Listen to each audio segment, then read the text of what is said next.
Breach के बारे में मैं आपको एक्सप्लेन करूं कि नॉर्मली क्या होता है, बच्चे का सर नीचे की तरफ को होता है और उसके बटक्स माँ के स्टमक की तरफ को पड़े होते हैं। ये एक नॉर्मल प्रेजेंटेशन है जिसे हम कफेलिक कहते हैं।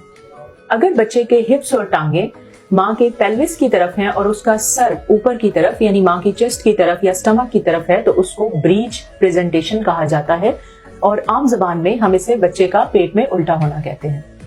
पेशेंट बहुत ज्यादा कंसर्न होते हैं 5वें, 6ठे, 7वें या 8वें महीने में कि हमें डॉक्टर ने बता दिया है अल्ट्रासाउंड पे कि बच्चा उल्टा है।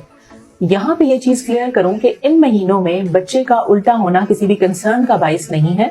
क्योंकि ब्रीच होने का ताल्लुक डिलीवरी के टाइप से है कि किस तरह से मरीज डिलीवर होगा। और नॉर्मली 5वें या 6ठे महीने में बच्चे की पोजीशन ब्रीच या उल्टी ही होती है, जो कि बाद में बच्चा अपनी मूवमेंट्स के थ्रू अपनी पोजीशन को करेक्ट कर लेता है। ब्रीच प्रेजेंटेशन की बहुत सी वजूहात हो सकती हैं, जिसमें बच्चे के पानी का कम होना यानी लाइकर कम है। इसके अलावा अगर जुड़वा बच्चे हैं जिसकी वजह से यूट्रस के अंदर या बच्चेदानी के अंदर मूवमेंट की बहुत ज्यादा जगह नहीं है, अगर यूट्रस में प्रेगनेंसी के साथ किसी भी किस्म की रसोली है या फाइब्राइड है, ऐसी सूरत हाल में भी बच्चे का ब्रीच होने का इम्कान ज्यादा हो जाता है। कुछ बच्चे की एबनॉर्मेलिटीज ऐसी हैं जैसे बच्चे की रीढ़ की हड्डी पर सैक्रोकॉक्सिजियल टेराटोमा होना या कोई और प्रॉब्लम हाइड्रोकेफलस होना या बच्चे की एबनॉर्मेलिटीज का मौजूद होना बाजुकात ब्रीच प्रेजेंटेशन का बाइस बनता है। एक और चीज मैं क्लियर करती चलूं कि बहुत से केसेस में कोई प्रॉब्लम नहीं होता, बच्चे की पोजीशन वैसे ही ब्रीच होती है जिसकी कोई भी रीजन नहीं पता लग सकती।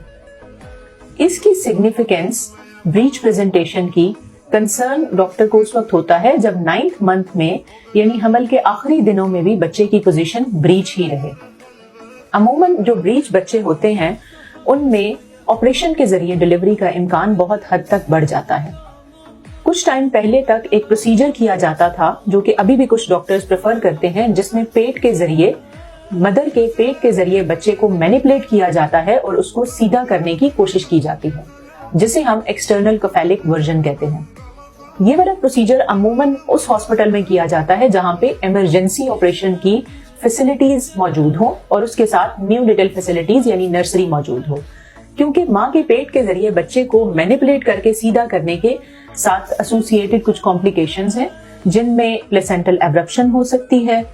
जो पानी की थैली है या लाइकर जो है वो लीक हो सकता है, या बच्चे के दिल की धड़कन में कुछ ऐसे चेंजेस आ सकते हैं कि जिसकी वजह से फौरी तौर पे ऑपरेशन की जरूरत पड़ सकती है। अगर 9th मंथ में बच्चा ब्रीच है, ऐसी सूरत हाल में preferred mode of delivery by caesarean section है, क्योंकि कुछ पेशेंट्स में नॉर्मल लेबर स्टार्ट हो जाती है, पेन स्टार्ट हो जाती हैं और बच्चे का जो ब्रीच है या जो हिप्स का एरिया है वो भी डिसेंड करता है, लेकिन इसके अंदर रिस्क है कि जो बाद में हेड बच्चे का डिलीवर होगा वो कहीं एंट्रैप ना हो जाए या उसके अंदर बच्चेदानी का जो मुंह होता है जिसे हम सर्विक्स कहते हैं उसके अंदर फंस ना जाए। इस कॉम्प्लिकेशन को अवॉइड करने के लिए इंटरनेशनल रिकमेंडेशन है कि अगर आपके बच्चे की पोजीशन उल्टी है तो ऐसी सूरत हाल में आपका planned lower segment caesarean section किया जाएगा।